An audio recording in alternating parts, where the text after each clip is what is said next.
Hola, hola, buenas tardes. ¿Cómo están, mamás cuidadoras? Les damos una muy cordial.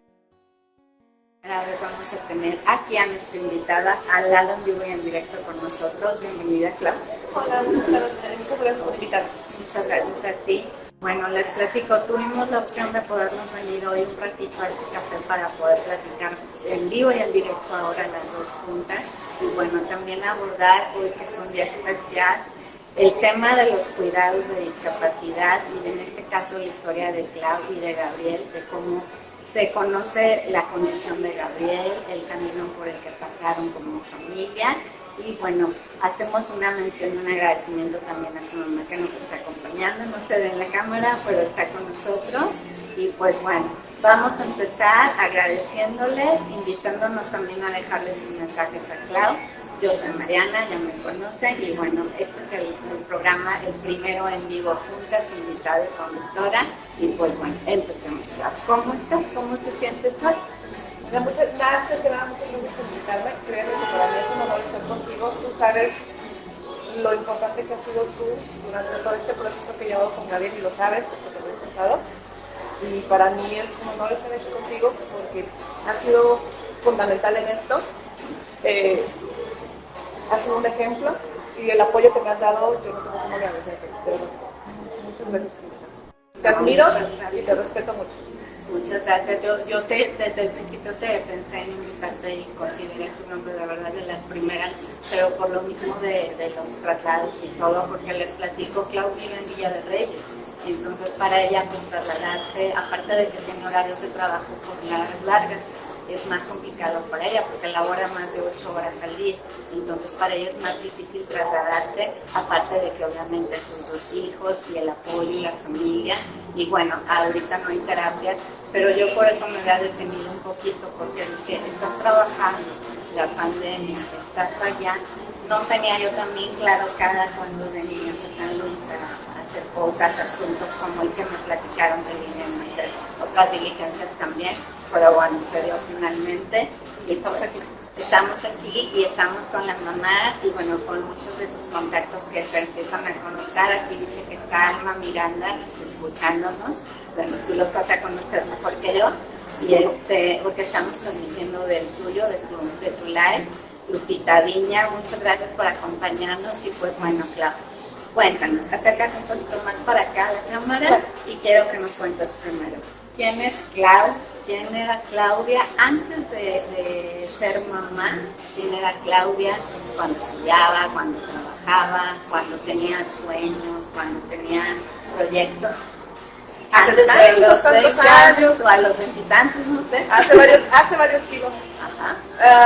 Pues, ¿qué te puedo platicar? Estudié administración de empresas. Me considero una persona bastante normal, bastante promedio. Trabajar, trabajar para salir adelante, para sacar gastos, para hacerte de tus cosas. Y lo normal, ¿no? O sea, estudias y luego después de ahí tienes tu proyecto de trabajar y sacar adelante a tu familia.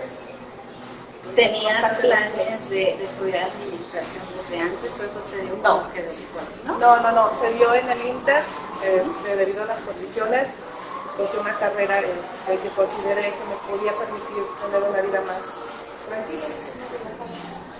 Me consideré algo que se adaptaba como a los planes que yo tenía, ¿no? de tener una vida tranquila, una vida, por decirlo así, normal. Hablas con nostalgia de la palabra tener, ¿verdad? Sí, hace tantos años. Sí, y aparte de el darnos cuenta que como mamás de discapacidad, pues después nos damos cuenta en medio de todo lo que tenemos que enfrentar que muchas veces no vivimos tranquilamente como sería lo ideal por el nivel de estrés que manejamos, por el cansancio, lo platicábamos ayer, ¿verdad? Porque siempre estamos en alerta por los niños y hasta por nuestros hijos que están sanos. A veces hasta sentimos que también porque nos volvemos ofensivas y pues tememos muchas situaciones, dice mi comadre, porque estamos a la defensiva de que puede pasar algo malo, por las experiencias de las crisis de los niños. Cuéntame, Clau, ¿cuál es el diagnóstico de Gabriel? Y pues vamos a andar en una parte importante. ¿Cómo fue sobre todo el momento en el que te das cuenta ya con el proceso médico que Gabriel es un niño con discapacidad psicosocial y qué tipo de discapacidad tiene, que por lo que ahorita platicamos, a lo mejor también hay una discapacidad, podríamos decirle múltiple, porque bueno, ahorita nos vas a contar que hay cierto grado de epilepsia en él y cierto grado también de discapacidad intelectual, cognitiva, que en la intelectual casi siempre cuando decimos discapacidad intelectual, generalmente aplica más para los chicos de síndrome de Down, que es muy diferente al autismo en cuanto a inteligencia, en cuanto a eso. Digamos que los niños con síndrome de Down tienen una discapacidad más cognitiva que sensorial o intelectual, y los niños con autismo es más sensorial. Pero aquí hay un caso interesante con Gabriel, y como dijiste hace rato que yo no sabía, cuéntanos y cuéntale a la gente cómo empieza el camino con Gabriel, cómo nace, cuando nace qué, no te dicen nada, qué empieza a pasar para que pues se levante la alerta a los otros. Sí, bueno, a mí me pareció muy importante hablar de este tema, Mari, y te agradezco mucho que me permitas que sea como lo que yo quiero contar, ¿no? Porque cuando Gabriel nace como un niño normal, sano, o sea, nace como un niño sano. Se le hicieron todos los estudios que se le tenían que hacer a un niño, todo lo que lo revisaron los doctores, y pues no, era un niño sano. A partir como de los 6 meses, Gabriel comienza a llorar mucho por las noches, o sea, era todo lo que le pasaba a Gabriel, no tenía ningún otro síntoma más que Gabriel lloraba mucho por las noches. A los 6 meses acudimos con un pediatra, y el pediatra nos dijo que era normal, que eran terrores nocturnos, que era normal en los niños, que lo único que teníamos que hacer era procurar que Gabriel no viera televisión. Pues que si Gabriel no veía televisión, pues ya no le iban a ver esos terrores nocturnos. Se me hizo un poco absurdo porque Gabriel, pues en teoría no veía televisión porque tenía 6 meses, ¿no? Pero dije, bueno, a lo mejor la televisión que nosotros vemos, pues lo afecta a él, no sé. Hasta ahí quedó el tema. Se manejaron como terrores nocturnos, tal cual. ¿Qué es lo que pasa después? Gabriel, cuando tiene 1 año y medio de edad, seguíamos en las mismas, era un niño entre paréntesis sano, pero seguía con estos llantos por la noche. Entonces, cuando tenía 1 año y medio de edad, él ya iba al baño, él le avisaba para ir al baño completamente, él iba ya al baño solo, él hablaba bien, ya decía muchísimas palabras, y era un niño normal, tú lo veías, era un niño completamente normal. Entonces cuando cumple 1 año y medio de edad, de repente ya no va al baño, de repente todas las palabras que decía ya nada más decía papá, y comienza a hacerse agresivo con sus compañeritos de la guardería cuando Gabriel no era un niño para nada agresivo. De la guardería nos mandan a un área del Seguro Social que se llamaba Control del Desarrollo Infantil, algo así. Lo revisa la persona y nos dice que es normal que los niños tengan retrocesos en esta edad, que eso es completamente normal, nada más que estemos al pendiente. No me agradó lo que me dijo la enfermera.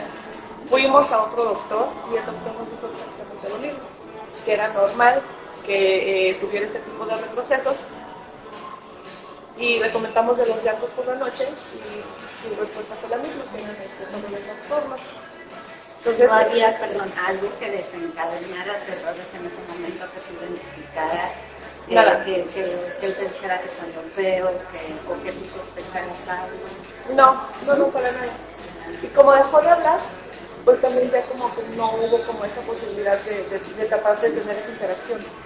Entonces no, para nada, o sea, todo quedó en que eran terrores nocturnos y que era completamente normal que el niño tuviera un retroceso a su 1 año y medio de edad. Entonces, ¿qué es lo que pasa? Después de eso, acudo al CRE de San Luis ya cuando tenía casi 3 años, porque no me conformo con el diagnóstico que me dieron. Entonces, cuando cumple los 3 años, acudo al CRE de San Luis, y en la que estaba entonces la licenciada Iraí, muy amablemente nos hizo el diagnóstico, y ella me pidió que acudiera con el neurólogo Bravo, con el neuropediatra, porque fue diagnosticado con autismo medio no verbal. Entonces ella me deriva con el neuropediatra Bravo. Gracias a Dios, yo tuve muy buena experiencia con Bravo, la verdad. Él y su equipo fueron tan humanos conmigo, pero tan humanos, que yo tampoco no tengo cómo agradecerles que se hayan portado tan humanos conmigo en esa situación.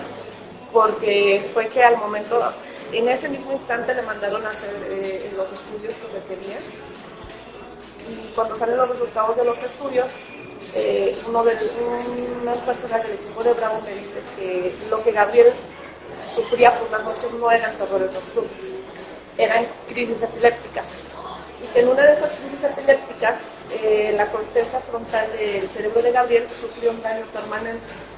Esto afectó a su habla y a su desarrollo social. Entonces, este daño era permanente y él ya nunca íbamos a poder desarrollar el habla, pero ya no iba a poder regresar a hacer lo que podría decir que Gabriel era. Entonces, fue un golpe muy duro para mí, no solo por el tema de tener que aceptar la condición del hijo, sino mucho remordimiento de conciencia de que si yo hubiera tenido a tiempo esos llantos nocturnos, no se hubiera dado a lo mejor el tiempo de discapacidad. No fue un tema de desconocimiento total, donde tú dices, es normal que los niños lloren por la noche. No, no es normal que los niños lloren por la noche, no es cierto. Y de hecho, ya hablando con los neurólogos que me ha tocado ver hasta estas fechas, todos te dicen que un llanto mayor a 30 minutos por la noche del niño no es normal, que tienes que acudir a urgencias o a algún doctor, porque ningún llanto que dure más de 30 minutos por la noche del niño es normal. Y sobre todo, atención a esto, que es bien importante, mamás, sobre todo las mamás que son nuevas, independientemente del diagnóstico. Fíjense, pónganos mucha atención en este punto. Un llanto exactamente de este tiempo que nos menciona Clau, igual que sea continuo, que literal se les vaya el aire, obviamente aguas, porque precisamente en esas faltas de aire puede haber hipoxias, que es cuando deja de subir el oxígeno a nuestro cerebro, y por lo tanto hay muerte neuronal. Cuando mueren las neuronas y hay daños que son irremediables, como menciona Clau. Se puede trabajar y lo trabajamos. Todas las mamás que tenemos hijos que convulsionan, sea cualquiera el tipo de convulsión, nuestros hijos tienen pérdidas de neuronas. En cada convulsión hay muerte neuronal. Entonces no existe una fórmula o una manera en que nosotras podamos impedir que se les mueran las neuronas. Para no hacerles, les queremos hablar con términos así súper claros.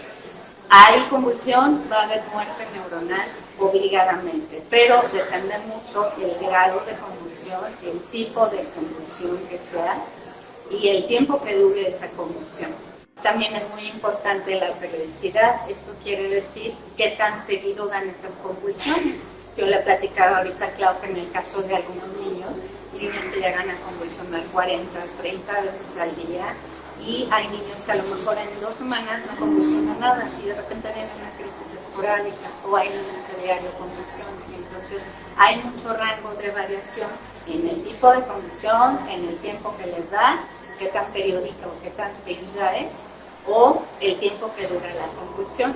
Entonces, fíjate, Clau, aquí es bien importante aclararles a las mamás, precisamente cuando te dicen estas características y a ti te empieza a caer el 20 de a lo mejor el tiempo que no alcanzaste a detectar. También te dicen autismo no verbal. Explícales a las mamás qué es el autismo no verbal para que ellas lo entiendan sobre todo y puedan identificar esas partes de la ausencia de cómo el niño deja de hablar o cómo el niño ves que no tiene a lo mejor en ese momento desarrollado el habla. Y me quiero referir para que ellas identifiquen que su hijo puede empezar a presentar o a desarrollar. Bueno, el tema del espectro, el espectro autista es súper amplio, es algo muy de verdad, muy variado, donde todo esto se refiere a algún trastorno del desarrollo. Cualquier tipo de trastorno en el desarrollo, o sea, no es que todos los autistas dejen de hablar, o no es que todos los autistas tengan el mismo daño cerebral, por ejemplo, que sufrió mi hijo. No todos es igual. Algunos son de alto grado funcional, donde tú los ves y son personas con la inteligencia normal y promedio de cualquier otro ser humano. ¿Qué es lo que identifica a todos los autistas? Es sus problemas con el desarrollo social, es su incapacidad para regular emociones, o a lo mejor no son incapaces, pero se les complica mucho el tema del desarrollo social. No es como nosotros, que podemos saber qué es lo adecuado o qué es lo inadecuado dentro de una interacción social. Ellos no lo comprenden y no lo procesan de esa manera. Y toda persona, por más normal que se vea dentro del espectro autista, va a tener esta complicación para poder identificar todo este tipo de normas sociales, que todos sabemos lo que está bien y lo que está mal. A ellos se les complica mucho identificar eso. Por eso es que la mayoría de los niños autistas tienen crisis, independientemente de que puedan o no presentar crisis epilépticas, tienen crisis de comportamiento, o lo que nosotros llamamos berrinches incontrolables. Berrinches que no se pueden controlar o que no se solucionan con una nalgadita o con un regaño o con un estate quieto, con una mirada fea. O sea, su condición cerebral no les da para comprender o para autorregular esa frustración que sienten. Su cerebro no puede procesarlo. Nosotros, conforme vamos creciendo y conforme vamos madurando, pues vamos entendiendo que pues tenemos que controlarnos, que no podemos hacer berrinches en la calle, que tenemos que saludar, que tenemos que ser educados, que tenemos que controlar nuestro tono de voz, seguir las reglas, que tenemos que obedecer reglas, nos gusten o no nos gusten. Pues el cerebro de ellos no lo puede procesar de esa manera. Ellos procesan la información de una forma completamente diferente. Entonces nosotros podemos regañarlos o podemos decirles, y aún así no significa que vayan a poder controlar sus episodios, porque su cerebro no procesa la información de esa manera. Entonces lo que para nosotros es súper obvio, para ellos no. O sea, para ellos no. Y el hecho de que un autista puede ser verbal o no verbal es en el desarrollo del lenguaje. Algunos sí tienen esa área del cerebro, algunos dicen que está apagada, está desconectada, y no pueden desarrollar esa área del lenguaje en mayor o menor grado. Entonces a eso se refiere cuando un autista, una persona dentro del espectro es verbal o no es verbal, porque hay personas que están dentro del espectro pero son verbales. Esto no significa que su cerebro funcione de manera normal, sino simplemente que esa parte de su cerebro no está desconectada. Entonces ellos pueden seguir hablando o comunicarse de una manera normal, pero aún así su forma de procesar la información dentro del cerebro sigue siendo completamente diferente.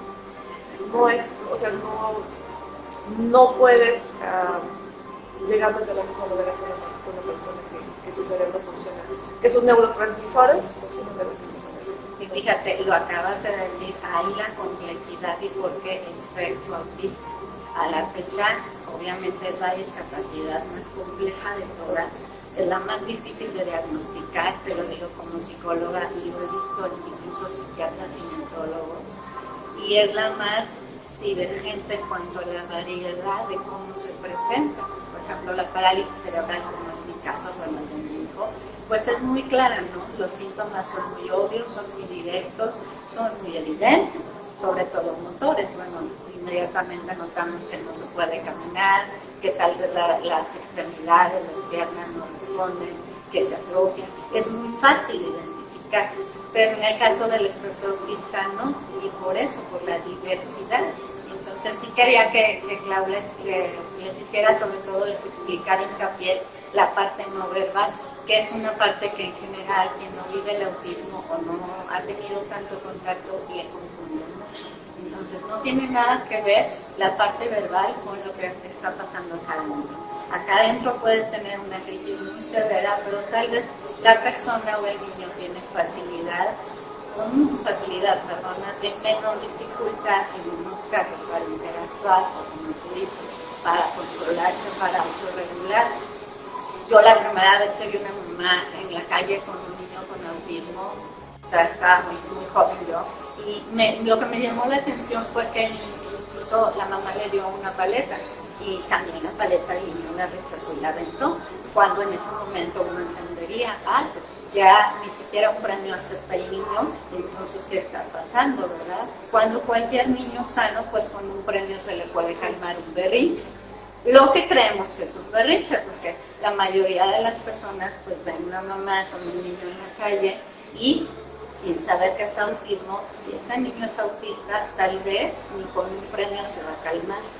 Precisamente por eso, porque no está siendo capaz de regular sus emociones, sus sentimientos, y lo está agobiando todos los medios externos. Ahora, claro, acuérdate la parte sensorial, Obviamente para nosotros una caricia, un contacto físico leve, tal vez para ese niño le representa un golpe, o a lo mejor él es más intolerante y no lo tolera y no lo puede manejar igual que un niño que está sano. Entonces ahí se juntan las dos cosas, obviamente lo conductual y lo sensorial. Entonces, sí, háblales de eso, de lo sensorial. Lo que pasa es que también en el tema... así, porque casi sentía así como ñaña la sesión. En el tema de lo sensorial, en el tema del espectro autista igual, volvemos al punto anterior. Hay quienes son sensoriales, hay quienes son visuales, hay quienes son auditivos, hay quienes son todo. ¿Qué quiere decir esto? Que, por ejemplo, a las personas que son auditivas les afectan de mayor manera cierto tipo de sonidos. No quiere decir que a todos los que están dentro del espectro autista les afecte el tipo de sonido, ¿no? O sea, hay personas a las que les afectan ciertos sonidos, hay personas a las que les afectan, por ejemplo, si son visuales, les afecta la luz del televisor y eso les provoca convulsiones. Hay personas, por ejemplo, mi hijo es sensorial, pero, o sea, literal de sensaciones. Mi hijo no tolera costuras, no tolera etiquetas en la ropa, nada. O sea, mi hijo tiene que ser ropa de algodón, sin costuras, sin etiquetas. Y, por ejemplo, un problema que yo tengo con él es que no tolera la sensación de la manga. Entonces, imagínate cuando tú estés acá y lo verás todo el tiempo con chaleco. Porque no tolera la sensación de la manga. Y eso aunque no esté apretada. No importa. Nada más la sensación. El simple hecho de que tenga manga, para él ya es un problema gigante y no lo vas a hacer que se ponga la manga por el motivo del mundo. Entonces, es un problema muy grande, pues para comenzar por tema de salud, porque con los fríos que hace por acá, pues no lo puedes traer sin manga. Sí, imagínate si vivieras en Canadá. Sí, bueno, un país súper frío sería peor. Y también, pues, porque te expones mucho al juicio de la gente, ¿no? Porque lo sacas a la calle y dices así como, mira, mala madre, qué mala madre, o sea, ¿cómo lo puedes sacar sin su manguita sabiendo que está haciendo tanto frío y así, ¿no? O sea, es mucho ese tema y por más que te digan, ay, tú no hagas caso a lo que la gente dice, pues luego de repente sí, son cosas que sí pesan porque son cosas que no puedes remediar, o sea, yo no lo puedo obligar a que se ponga la manga porque yo sé que eso le genera más crisis. El hecho de tener esa sensación, yo sé que se va a agobiar más rápido y que va a ser más susceptible a que presente una crisis en público por el hecho de que algo tan sencillo como una manga no la puede tolerar.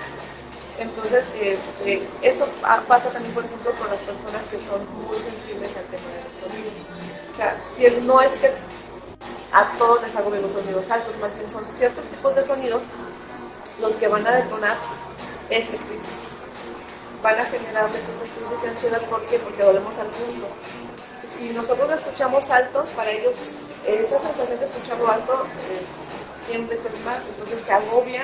Auditivamente es como decir, no sé, si nosotros lo que para nosotros sería una palabra, bueno, un tono de voz alto, para ellos es un grito. Lo que para nosotros es un grito, para ellos es ponerles una bocina de un nivel muy alto auditivo.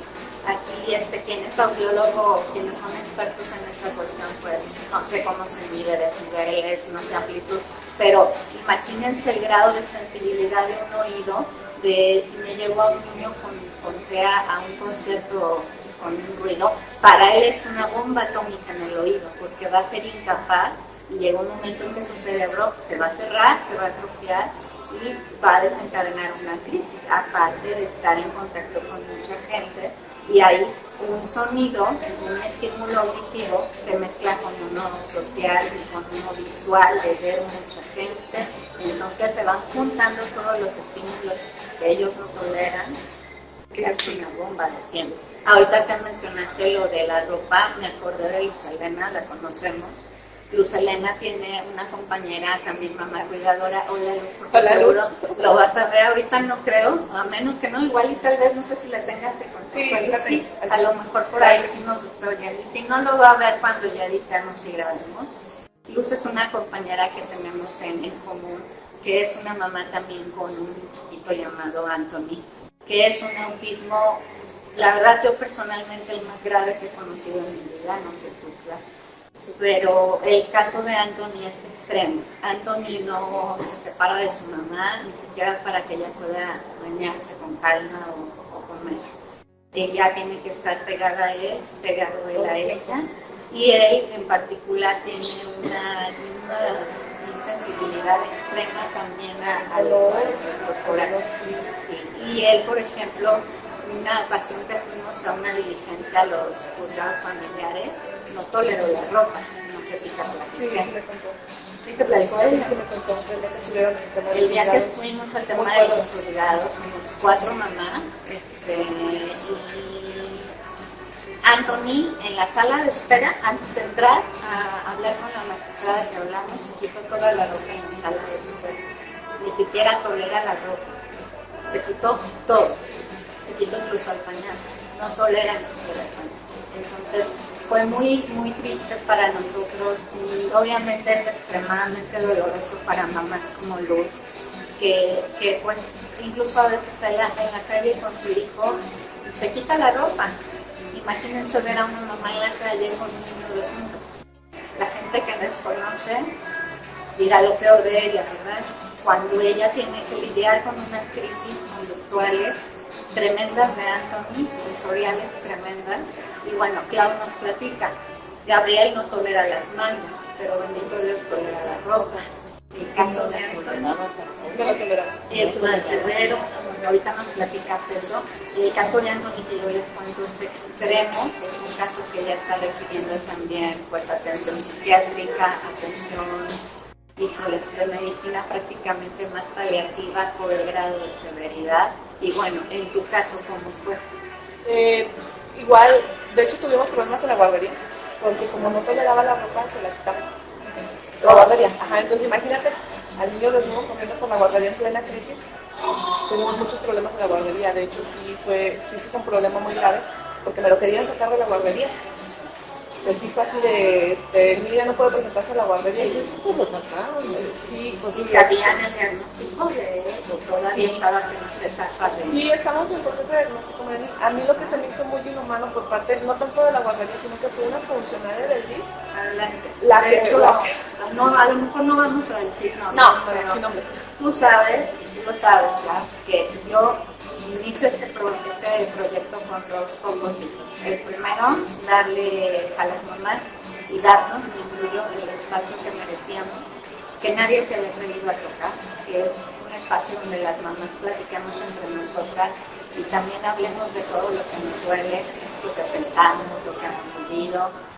Y también, por otro lado, es hacer un llamado a todas las dependencias, a todas las escuelas, a todas las empresas por las que hemos pasado como mamás con nuestros hijos, por donde hemos vivido 1000 cosas, buenas y malas. También nos hemos topado con mucha gente muy buena en muchos lugares. Ahorita Clau al principio mencionó a Abigail Landeus, también le mandamos saludo a David, tenemos también las dos.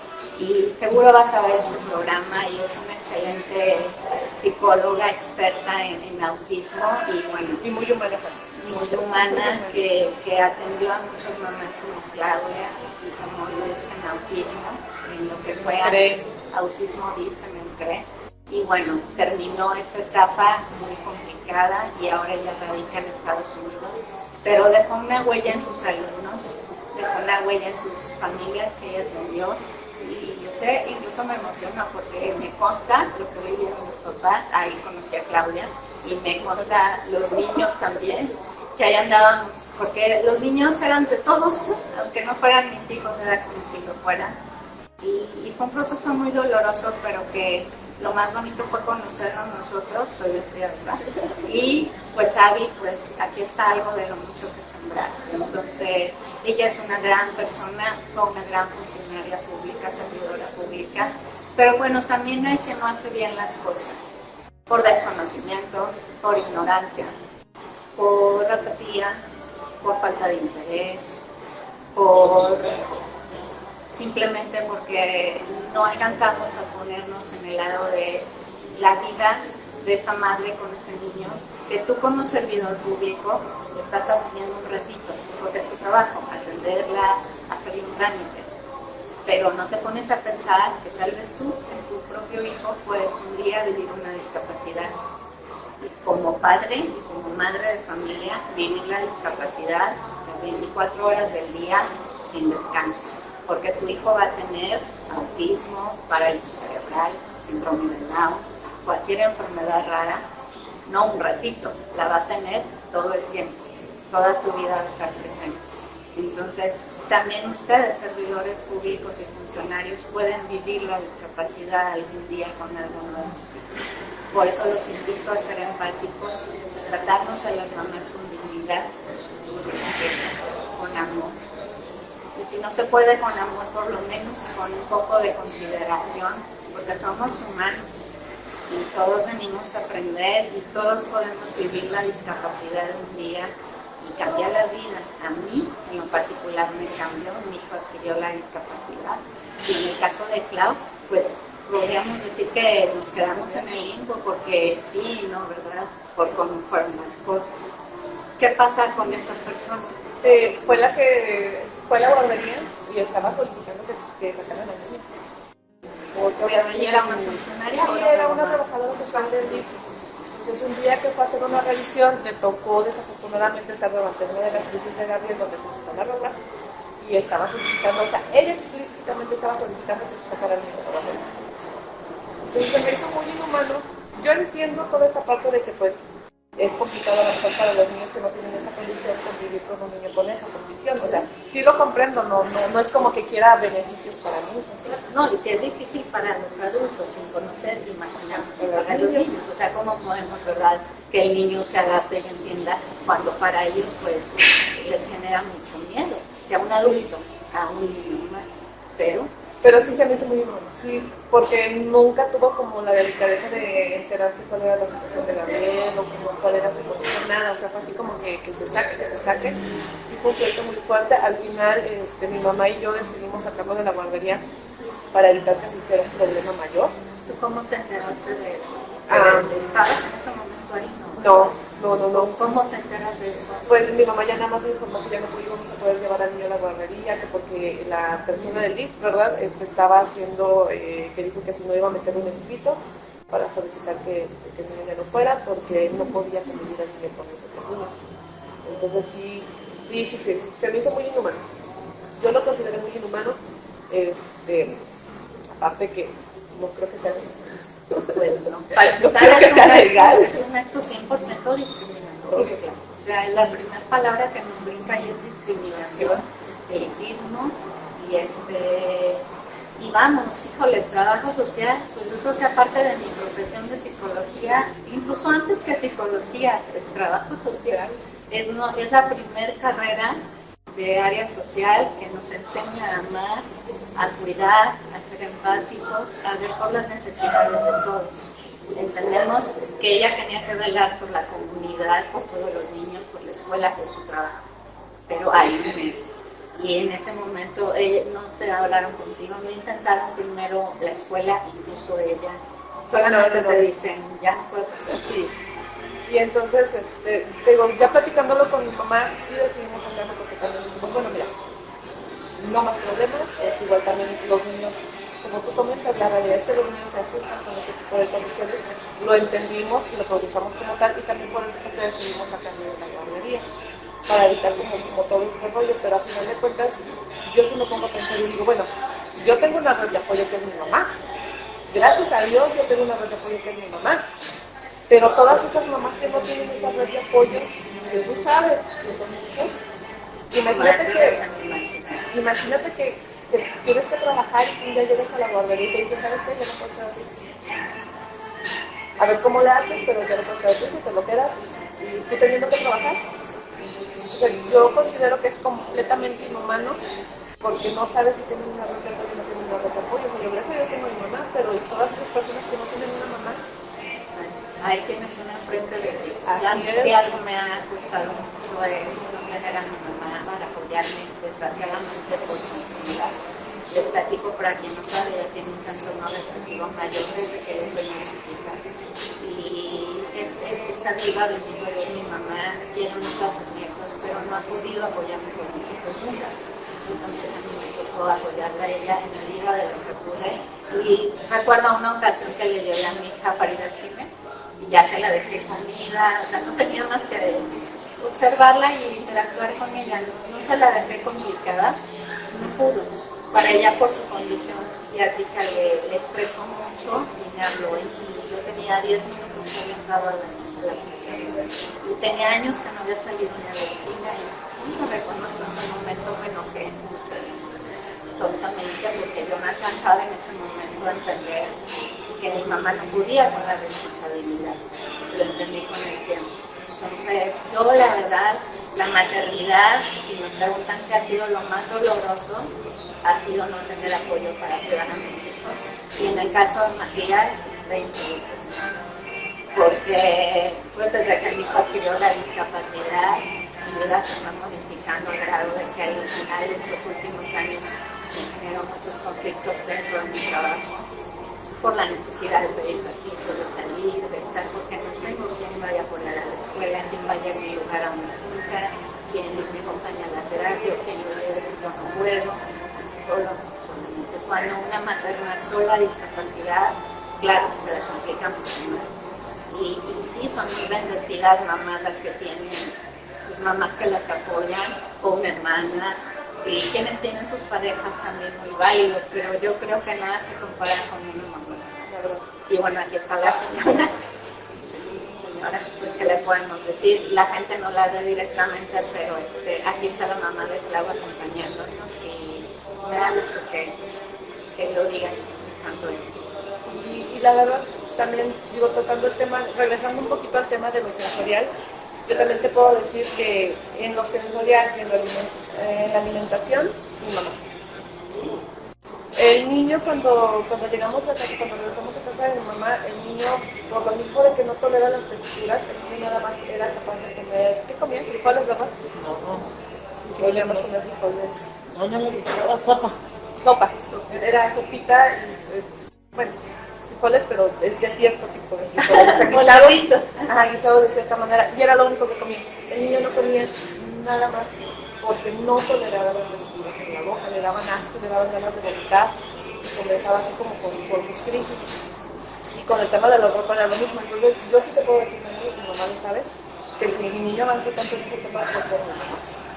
Porque tuvo la paciencia y tuvo el tiempo de sentarse con él y de decirle, o sea, de llegarle de alguna otra manera, de tal manera que ahorita mi niño ya come verduras, mi niño ya toma agua natural, mi niño ya tiene una alimentación, el niño ya come de todo, o sea, mi niño ya come de todo. A mí una vez mi mamá me mandó un video con mi niño comiendo brócoli y fui la mamá más feliz del mundo porque yo pensé que nunca en mi vida iba a ver comiendo brócoli o verduras. ¿Ya lo habías intentado antes ese video? Sí, claro que sí, claro que sí.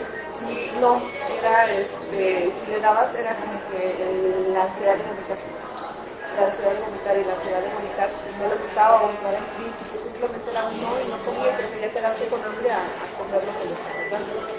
Entonces, con mi mamá, pues yo no sé cómo le hizo. Amor y magia de abuela. Amor y magia de abuela. Y un día me mandó un video de él comiendo brócoli. Y la mamá más feliz del mundo porque él estaba comiendo brócoli.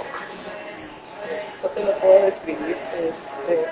También con el tema de la ropa, era un poco desesperante, pero también ya llegó un punto donde me decía, bueno, pues para qué estamos batallando y llegar. Ahora sí será que en ese ratito le cortaba las mangas a todo y así le ponía la ropa toda deshilachada.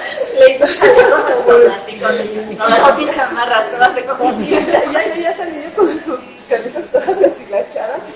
Pero pues fue la forma en la que mi mamá encontró de que el niño se pusiera la ropa y que comenzara a tolerarla, ¿no? Entonces tú lo veías con sus camisas todas deshilachadas. Pero fue la forma en la que mi mamá encontró como de darle una solución rápida y decir, a ver, ya pues ya verás. Cortaba y quedaba toda deshilachada, pero ya veías al niño con ropa. Y ya veías al niño con ropa y Y yo creo con menos ansiedad. Yo como algo que se ve cualquier cosa superficial que es una maldad. Para ellos también, nada más la sensación corporal de menos sensibilidad también, menos ansiedad, porque al sentirse tan alterado sensorialmente, claro que hay mucha ansiedad y claro que depresión no podemos decir, pero sí ansiedad, sí hay mucha ansiedad en los niños y aquí Abigail no nos dejará mentir, que ojalá después de este video y nos deje algún comentario o nos corrija si alguna información no la dimos al fin correctamente. Aquí la experta no es más claro, no yo. Pero bueno, claro. ¿Qué pasa cuando ya pues ya tú te empiezas a involucrar, empiezas a investigar, obviamente el tipo de crisis que tuvo Gabriel. Hace rato dijiste la palabra culpa. ¿Qué podrías decirle tú a las mamás que sienten esa carga de la culpa encima o que se sienten que no fueron lo suficientemente buenas, entre comillas, porque no puede ser que una mamá que cuide y mantenga un hijo con discapacidad no sea buena? Y mucho más es una mamá tan entregada como esta mujer. Porque, ¿qué les puedes decir de la culpa o qué consejo les puedes dar o qué palabras les puedes dar para que les ayude a Yo, manejar sus culpas? yo te puedo decir que al menos en lo personal la culpa nunca desaparece. Nunca. Porque como tú bien comentaste, la discapacidad no se vive un rato. Son 5 minutos. No son 5 minutos, no son 2 horas, es algo con lo que vas a vivir toda tu vida.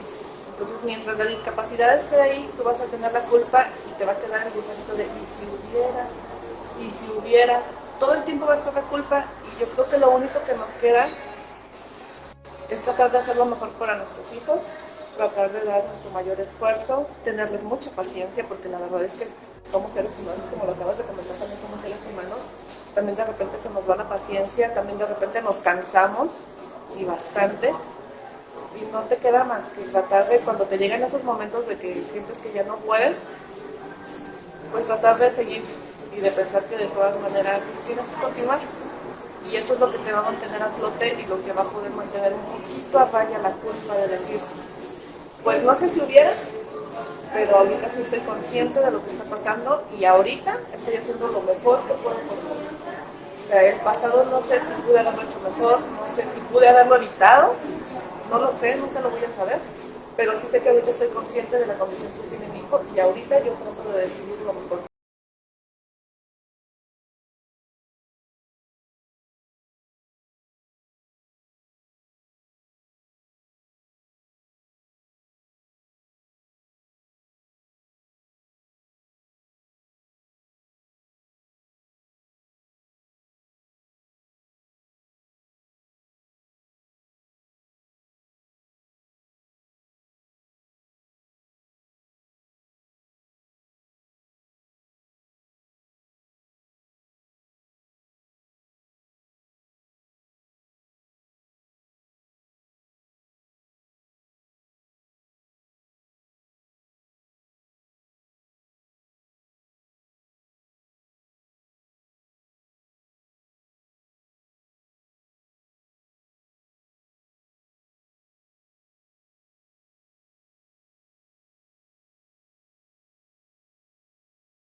sanos.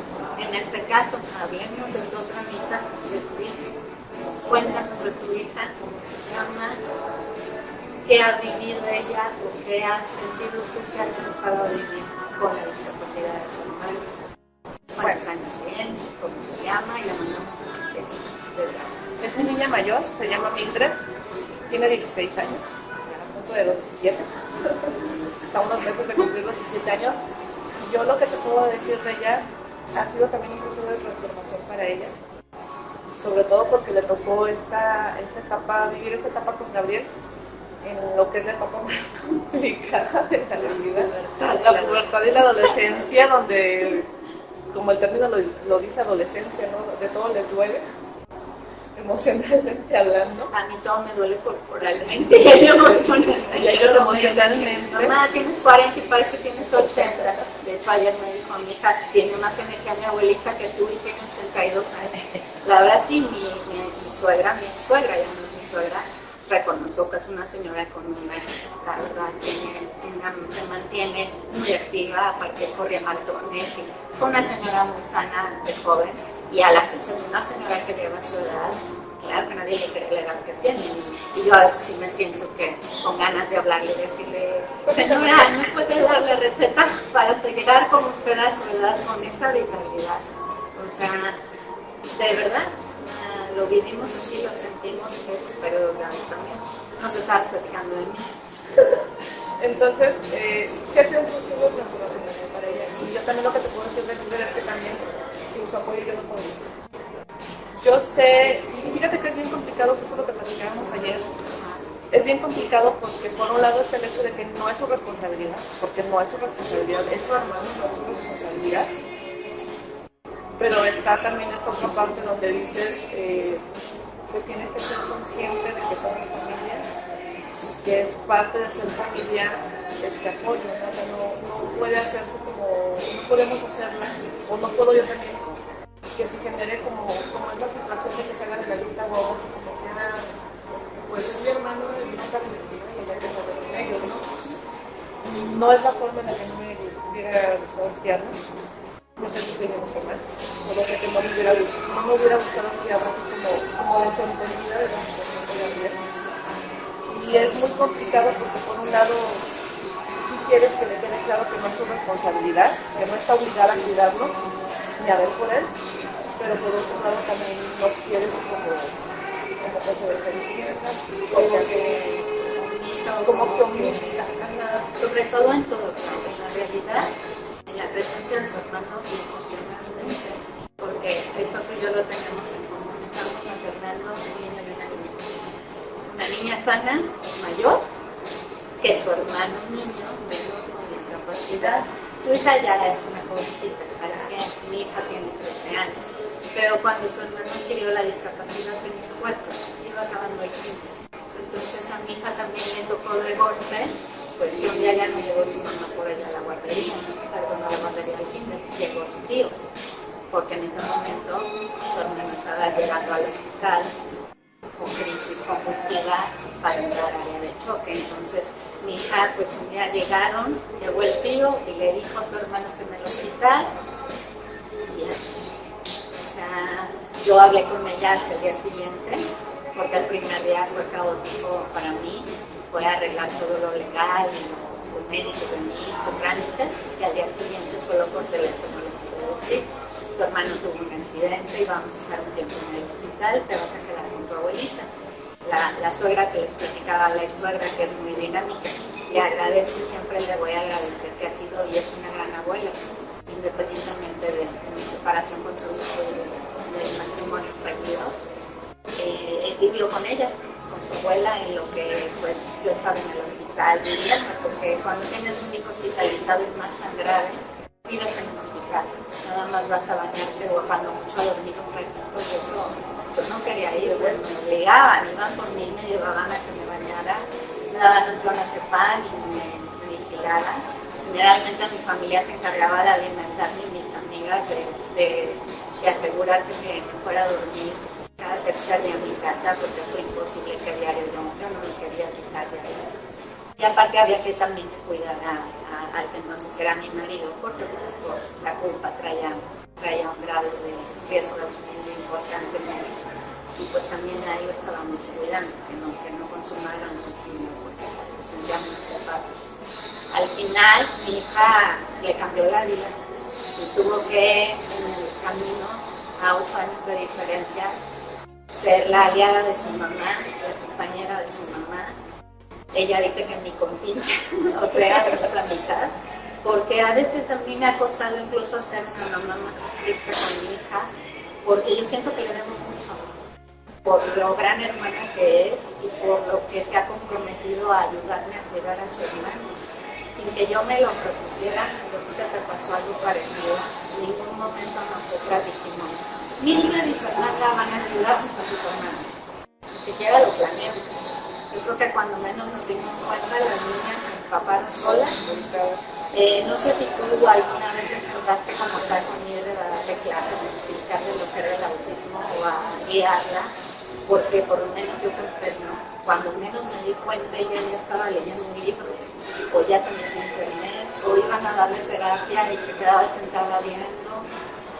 Karina, una de las terapeutas del lenguaje de mi hijo, es a quien más se apegó. Cari también, si nos ves, gracias, porque ella le enseñaba, incluso a veces la involucraba en enseñarle a hacer ejercicios a su hermano. Y cuando yo ya percibí, porque tú como mamá estás tan saturada, tu propio trabajo, cumplir con tu trabajo, porque necesitas trabajar para vivir y mantener a tus hijos, tu familia, tus problemas, tu salud, el dinero, más. Nunca acabo, ¿verdad? Terapias y más terapias. ¿Cómo le voy a hacer? Ahora dónde lo llevo, las consultas, donde vivimos en hospitales. No tenemos tiempo como para pensar en educar a nuestras hijas para que nos ayuden. Solas se fueron involucrando. Y cuando menos te das cuenta, ellas ya son expertas también. Incluso yo me sorprendo que ella sabe darle el medicamento a su hermano, mejor que incluso su propio papá. O conoce las medicaciones. A veces también ella me dice, ay mamá, mira esto. O ay mamá, eso que tiene Matías, ayer tuvo una crisis tónico-clónica y ahora ya no me sorprende. Pero al principio de repente me decía términos bien raros, que yo los conozco por mi profesión y porque soy adulta. Pero para una niña de 6 años, yo me volteaba y le decía, ¿tú cómo sabes qué tipo de crisis tuvo tu hermano ayer? Ay mamá, pues te escuché cuando estabas hablando de eso. O ay mamá, es que me metí a internet y pues leí lo que dijo. O es que te agarre tu libro. O es que... Y es bien sorprendente. Entonces, no sé a ti, a mí me cuesta ser una mamá tan exigente porque traigo esa sensación de que mi hija me ha dado mucho de su hermano. Y ha dado mucho a su hermano. Para él es un privilegio que ella sea su hermana. Yo creo que yo soy hija única y fue algo con lo que me quedé, con las ganas de tener hermanos. Y a veces veo a mis hijos y digo, bueno Diosito, a mí no me diste el privilegio de tener hermanos, pero veo el amor entre mis hijos y cómo se quieren y se cuidan. Y creo que ahí me compensó mucho.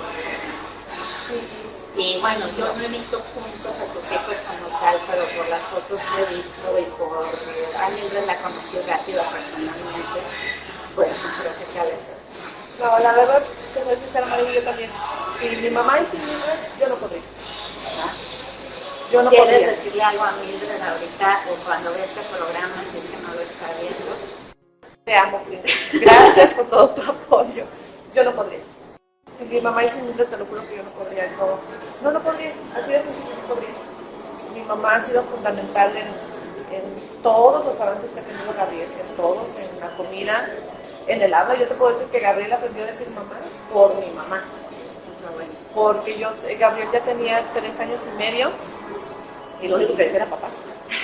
Okay. Lo único que decía. Vamos a esta palabra, papá. Papá está ahí, está separada. Está separada, ahorita actualmente su papá no está presente. No hay contacto. Pero en su momento sí era muy apegado con su papá. Entonces el niño la única palabra que conocía era papá. Papá de tú. Era papá. Entonces ya tenía 3, imagínate, 3 años y medio y no escuchar de tu mamá. Ay, te digo a mí que me pasó, ya sé que no se compara, pero cuando Matías volvió a hablar, digo volvió porque le pasó lo que le pasó a los 5 meses, no alcanzó a aprender a hablar bien, estaba muy bebé, pero ya empezaba a balbucear y ya había logrado decir mamá. Después él adquiere su discapacidad y después de cuando ya sale del hospital y empiezan las terapias, pues yo estaba con él. Quiero volverlo a oír decirme mamá. La primera palabra que mi hijo volvió a decir fue taco. No mamá. Entonces cuando yo fue taco. Entonces yo me quedé así de... Ya me dio mucho gusto, pero me dio un sentimiento también. Me agarré chille, no sé por qué, sí soy muy llorona, la verdad. Pero me dio un sentimiento que hasta yo decía, ¿por qué lloras? O sea, ya empezó a hablar otra vez, bendito Dios, está funcionando la terapia. Pero yo traía como que el sentimiento de volverlo a oír decir mamá. Y no volteó y me dijo, taco. Porque pues estábamos comiendo tacos. Y a la fecha, quien ha visto, quien me conoce sabe que cada rato se subo que él disfrute son sus tacos. Y es feliz comiendo tacos y todo el día es feliz. Le puedes hacer una fiesta y quiere a la gente y le da gusto, le dan un regalo, le da gusto, pero llegan los tacos y él es feliz y se le acaban los tacos y son dramas. Esos sí son berrinches por la comida, y más si son tacos. Pero qué importante para las niñas, para las hermanas, mamás. Y en este caso les tocó que su hijo sano sea mayor a su hijo con discapacidad o hija, pues se identificarán con lo que estamos haciendo, seguros. Y más si son niñas. También los niños son paternales con los hermanos, pero pues las niñas los traen en la sangre y en el alma, como todas mujeres, son mujeres chiquitas al final del camino, ¿verdad? Bueno, claro. Y luego, ya ahorita, cuando tú platicas con Mildred, hablando del futuro, de lo que ella piensa sobre su hermano, ¿qué te dice, qué te provoca en ti?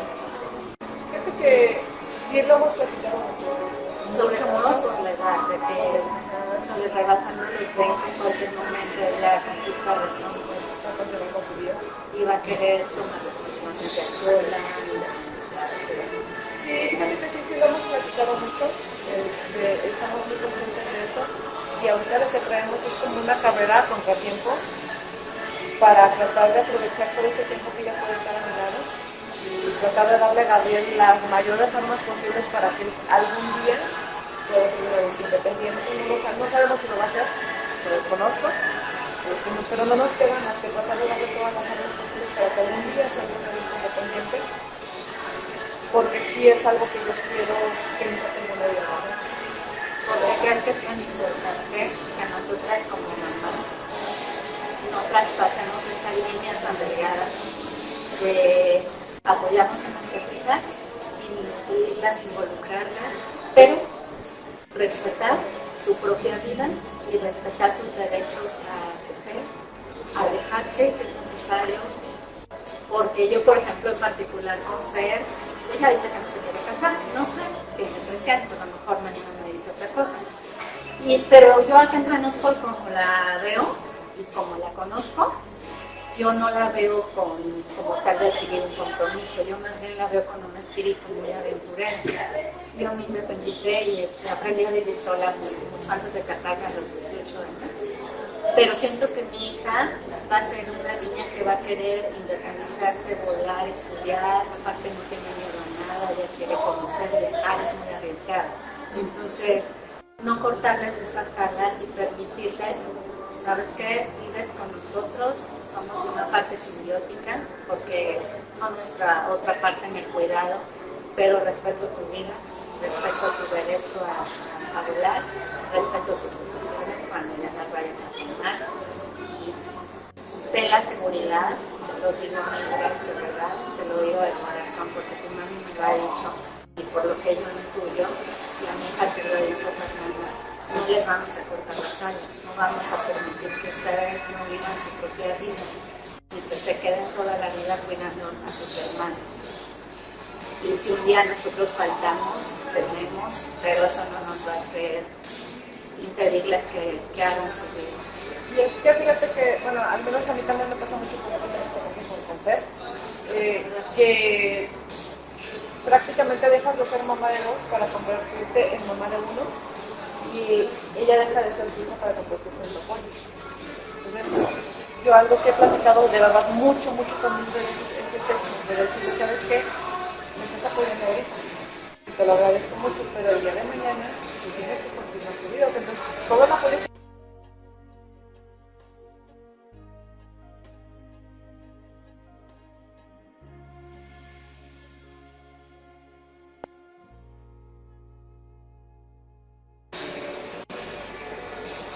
Ajá, pero son tantas las necesidades del hijo que prácticamente reduces todas las atenciones, el tiempo, todo lo que tendrías que estar dedicando a tu hijo mayor, malamente, porque no estoy diciendo que sea lo correcto.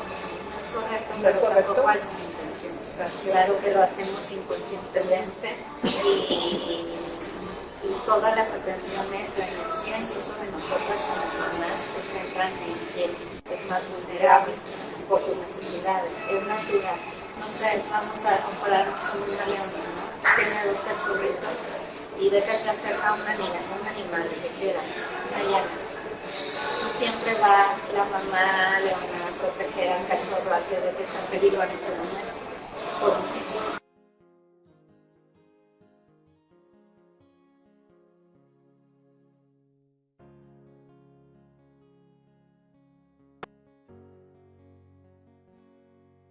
Con Ingrid, que no es como que, no es como intencional, o no es que no me importe, o no es que crea que merecemos, sino que a final de cuentas hay una condición que se tiene que atender. El día tiene nada más 24 horas, no tiene más. El ingreso económico sigue siendo el mismo, porque por más que quieras, pues no es como que tú digas, es que como ya tengo una condición especial, ahora voy a ganar más, porque pues no hay. Bueno, fuera que de acuerdo a su necesidad fuera que ingreses, o la realidad es que no es así, y no es un tema de que no le eches ganas, o de que no le pongas atención, ¿no? O sea, te voy a decir lo que dice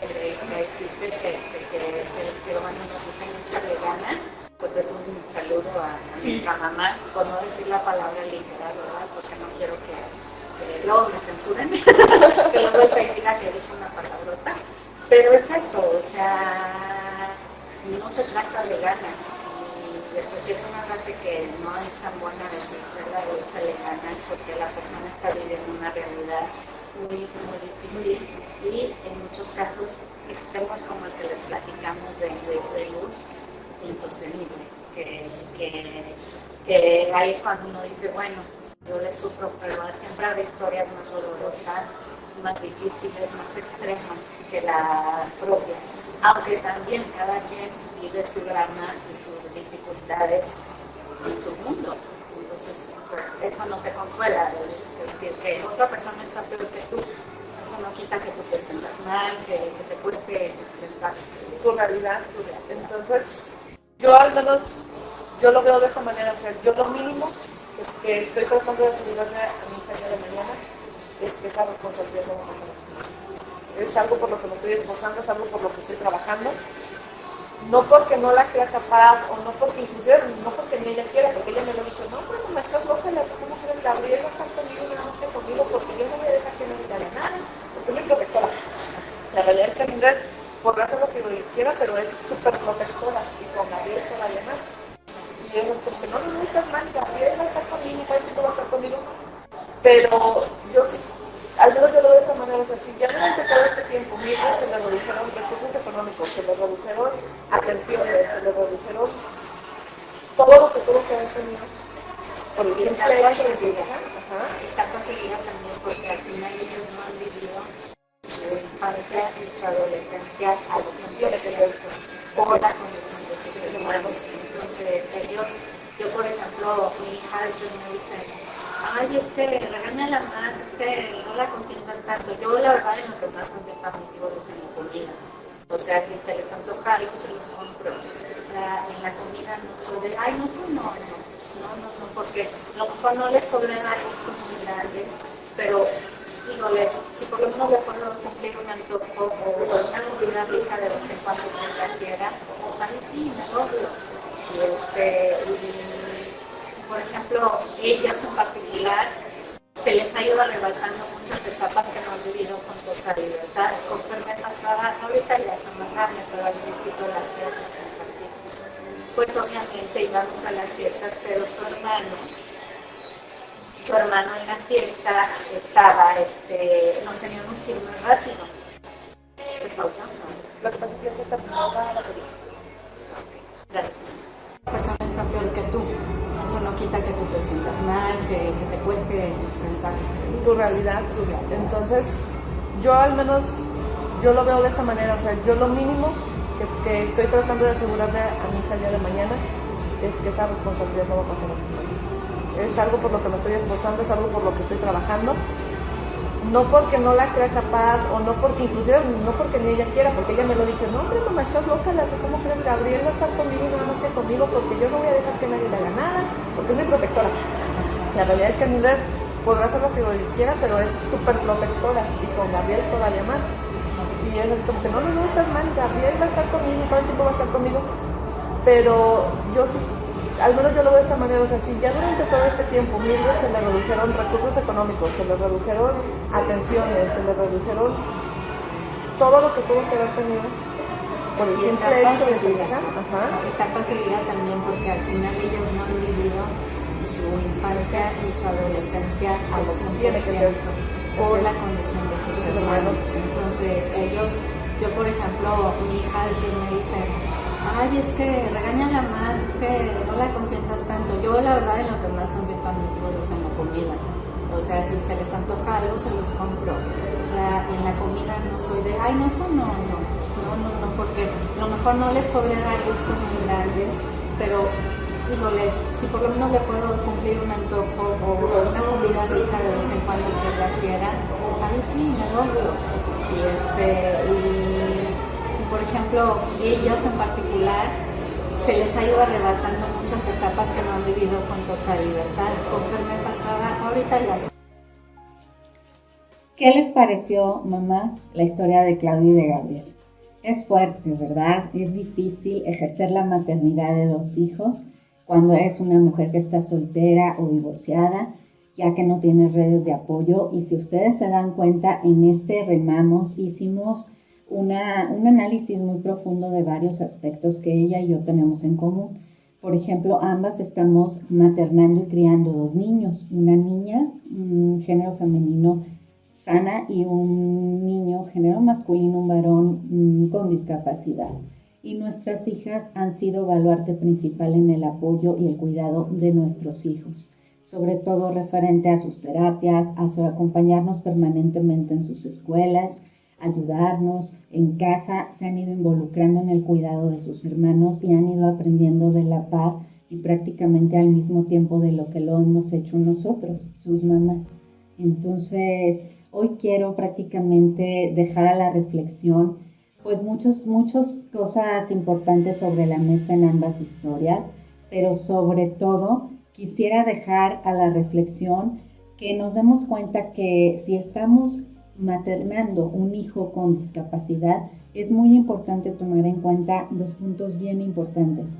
Como ustedes se dieron cuenta, ella habló de la etapa de juventud, términos de adolescencia, juventud que enfrenta su hija, y en mi caso es la adolescencia, la pubertad y la adolescencia, ya que mi hija es menor que la suya. Pero a lo que vamos es que, ¿qué claves o qué cosas debo de tomar yo en cuenta como mamá cuando tengo un hijo sano y un hijo con discapacidad? O varios hijos sanos y un hijo con discapacidad. Esto, mamás, hay que tomar mucho en cuenta la etapa de vida en la que está nuestro hijo sano. Si estamos hablando de que tenemos un hijo sano en edad preescolar, estamos hablando de un niño de aproximadamente 1 hasta 3, 4 años máximo, y es la etapa de mayor curiosidad en los niños, es la etapa en la que ellos se sienten y son objetos de toda la atención. Para una mamá que está maternando un hijo de ese rango de edad chiquito y a la par tiene un bebé con discapacidad, sobre todo si es un bebé que acaba de nacer y que tiene pocos meses de vida, pues el hijo con discapacidad te va a demandar, mamá, más atención. Él se cree el centro del mundo y cree que todas las atenciones deben de ser para él. Esto es lógico y es justo porque es la etapa de vida en que se les llama acaparadores. Entonces él no entiende, no alcanza a comprender por qué tú estás desplazando y partiéndote en 2 para